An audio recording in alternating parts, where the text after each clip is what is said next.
Students, आज हम बात करेंगे एटम और मॉलिक्यूल के बारे में। चलिए जानते हैं एटम क्या होता है। The smallest unit of an element that take part in a chemical reaction is called atom. Atom of an element except inert gases does not have independent existence. ठीक है, किसी भी एलिमेंट का स्मॉलेस्ट पार्टिकल जो किसी chemical reaction में participate करता है क्या कहलाता है, एटम कहेंगे। और जो एटम होता है इनर्ट गैसेस को अगर छोड़ दिया जाए तो इंडिपेंडेंटली एग्जिस्ट नहीं कर सकता, वो हमेशा किसी न किसी अदर सब्सटेंस के साथ कंबाइंड फॉर्म में पाया जाएगा। ये एटम की प्रॉपर्टी है। ठीक है, फिर कहता है hydrogen the smallest atom with radius being 0.931 angstrom. ठीक है, हाइड्रोजन सबसे स्मॉलेस्ट एटम होता है जिसकी रेडियस है 0.931 एंगस्ट्रॉन। ठीक है, तो ये आपका एटम है। तो एटम ध्यान रखेंगे इंडिपेंडेंटली एग्जिस्ट नहीं कर सकता, किसको छोड़ करके, इनर्ट गैसेस को छोड़ करके। ठीक है, ये रीज़न होता है इनका इलेक्ट्रॉनिक, जो इनर्ट गैसेस होती हैं उनका इलेक्ट्रॉनिक जो कॉन्फ़िगरेशन होता है, ठीक है, वो कम्प्लीटली फुलफिल्ड होता है, यानी इसकी जो आउटर मोस्ट सेल होती है कम्प्लीटली फुलफिल्ड होती है। अगर इनको छोड़ दिया जाए तो जो अदर एटम्स हैं उनकी आउटर मोस्ट सेल जो हैं उसमें इलेक्ट्रॉन अनपेयर्ड फॉर्म में पाए जाते हैं, इस वजह से वो इंडिपेंडेंटली एग्जिस्ट नहीं कर सकता, वो किसी न किसी के साथ कंबाइंड फॉर्म में पाया जाएगा। फिर बात करते हैं मॉलिक्यूल्स की। तो मॉलिक्यूल्स क्या होते हैं, the smallest particle of a substance which is capable of independent existence. किसी भी सब्सटेंस का स्मॉलेस्ट पार्टिकल जो इंडिपेंडेंटली एग्जिस्ट कर सके। एटम नहीं कर सकता जबकि मॉलिक्यूल एग्जिस्ट करेंगे। Which has all the property shown by the substance is called molecule. और उसमें वो सारी प्रॉपर्टी पाई जाएगी जिस सब्सटेंस का वो मॉलिक्यूल है। ठीक है, तो जो इंडिपेंडेंटली एग्जिस्ट कर सके, स्मॉलेस्ट पार्टिकल हो किसी सब्सटेंस का, वो क्या है, मॉलिक्यूल है। और वो स्मॉलेस्ट पार्टिकल जो इंडिपेंडेंटली एग्जिस्ट ना कर सके वो आपका क्या होगा, एटम होगा। ठीक है, यहाँ पर हमने मॉलिक्यूल्स को उसके नेचर या नंबर ऑफ एटम के बेसिस पे हमने दो तरह से क्लासीफाइड करा है। तो टाइप्स ऑफ मॉलिक्यूल में फर्स्ट आपकी बात करेंगे हेट्रो एटॉमिक मॉलिक्यूल्स। हेट्रो मतलब होता है डिफरेंट, एटॉमिक मतलब एटम। ऐसे मॉलिक्यूल जो डिफरेंट एटम से मिलकर के बने होते हैं, ठीक है, डिफरेंट टाइप ऑफ एटम से मिलकर के बने होते हैं, क्या कहलाते हैं, हेट्रो एटॉमिक मॉलिक्यूल। यानी they are made up of 2 और more different type of atom. ठीक, ये 2 या 2 से ज़्यादा डिफरेंट टाइप के एटम से मिलकर के बने होते हैं। They can also be diatomic. ये डायटॉमिक हो सकते हैं, डाई मतलब 2 एटम से मिलकर बनने वाले, जैसे HCl, HBr और CO। H है क्लोरीन है, हाइड्रोजन है ब्रोमीन है, कार्बन है, ऑक्सीजन। 2 एटम है और दोनों क्या है, डिफरेंट है, तो डायटॉमिक हो गया।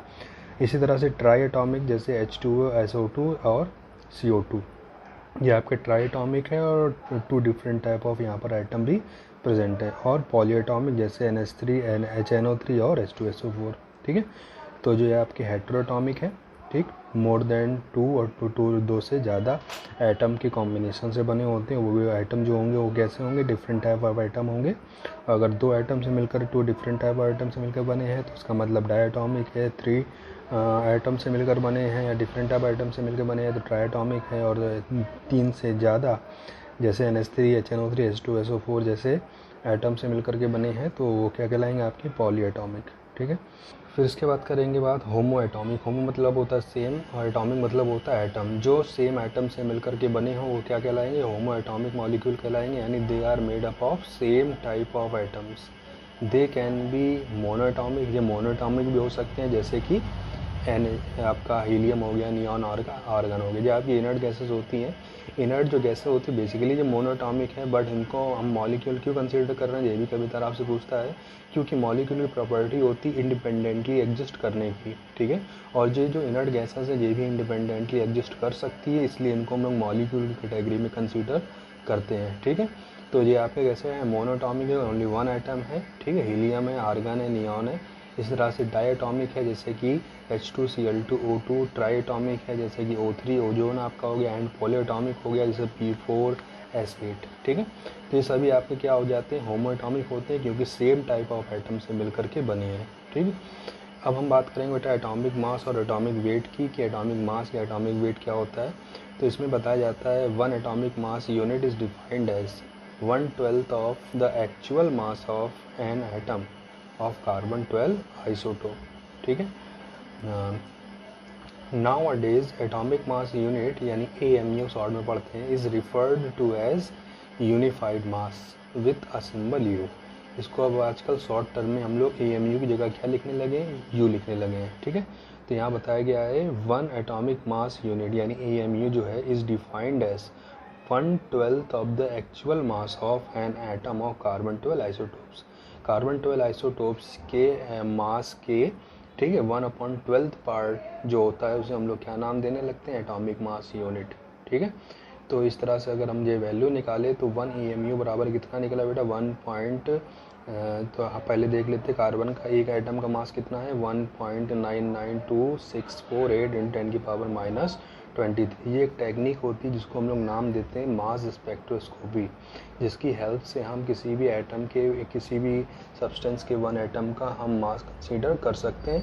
तो हमने कार्बन के एक एटम का मास कैलकुलेट करा और उसमें हमने 1/12 कर दिया। तो जो 1/12 करा तो कितना आ गया बेटा 1.66056 × 10⁻⁻24 ग्राम, यानी एक AMU एटॉमिक मास यूनिट बराबर कितने ग्राम होगा, इतने ग्राम होगा। तो यानी अगर हम देखें 1 ग्राम बराबर कितने होगा, तो 1 ग्राम निकालने के लिए हमें 1 अपॉन जो भी होगा AMU यूनिट में कन्वर्ट हो जाएगा, ठीक है। तो इस तरह से हम किसी भी एटम का एटॉमिक मास कैलकुलेट कर सकते हैं।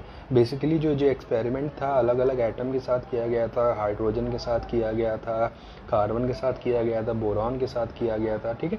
बट कार्बन मतलब बोरान के साथ किया गया था, हाइड्रोजन के साथ किया, बट ऐसा करने से जो हमें जो वैल्यू मिल रही थी, यहाँ पर जो आप वैल्यू देखोगे जो एटॉमिक मास यूनिट यानी 1 ग्राम कितने एटॉमिक मास के बराबर होता है, 1 ग्राम कितने एटॉमिक मास के बराबर होता है, ये जो वैल्यू मिल रही थी जब हमने इससे क्या करा अदर एटम के मास में डिवाइड करा, तो यहाँ पे जैसे हम लोग कार्बन की जब केस लेते हैं तो हमें जो वैल्यू मिलती है बहुत ज़्यादा वेरी नहीं करती है, यानी बहुत ज़्यादा पॉइंट में चेंजमेंट नहीं आता, यानी हमें अप्रॉक्स वैल्यू मिल जाती है।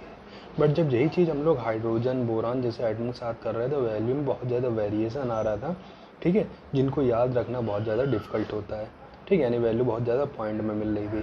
इसलिए हमने किसको चूज़ किया, कार्बन को चूज़ किया। जब ऐसा किया तो हमें जो वैल्यू मिली तो हमें एक अप्रॉक्स वैल्यू के साथ मिला। तो जो एक्सपेरिमेंट था बहुत सारे एलिमेंट के साथ किया गया, बट हमें जो एक फुल मतलब एक आपको एक्यूरेट रिजल्ट मिला वो किसके साथ मिला था, कार्बन के साथ मिला था, इसलिए हम लोग कार्बन को यहाँ पर यूज़ करते हैं।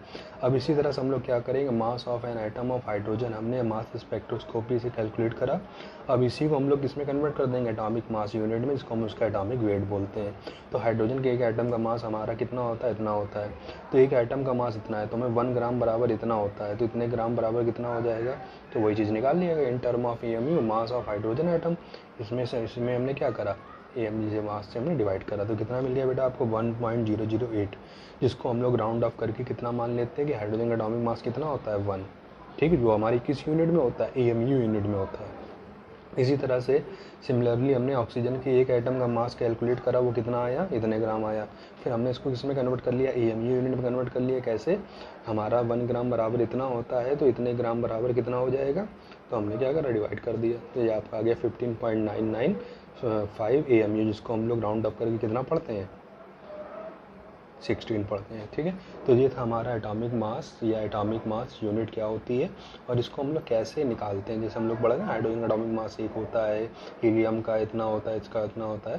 तो ये चीज़ कैलकुलेट करने का एक तरीका था जिसमें हम लोग क्या करते हैं, कार्बन आइसोटोप्स के एटॉमिक कार्बन 12 आइसोटोप के एटॉमिक मास का 1/12 पार्ट करते हैं और जो वैल्यू मिलती है उसको हम लोग ग्राम से AMU में कन्वर्ट करके हम अदर एलिमेंट के साथ उसको क्या करते हैं, कंपेयर करते हैं, ठीक, और कंपेयर करके उसको हम लोग AMU यूनिट में कन्वर्ट कर लेते हैं। तो इस तरह से हमने एटॉमिक मास के बारे में जाना, ठीक है। अब हम नेक्स्ट वीडियो में और भी देखेंगे इससे रिलेटेड एवरेज एटॉमिक मास क्या होता है, मॉलिक्यूलर मास क्या होता है, इन चीज़ों के बारे में।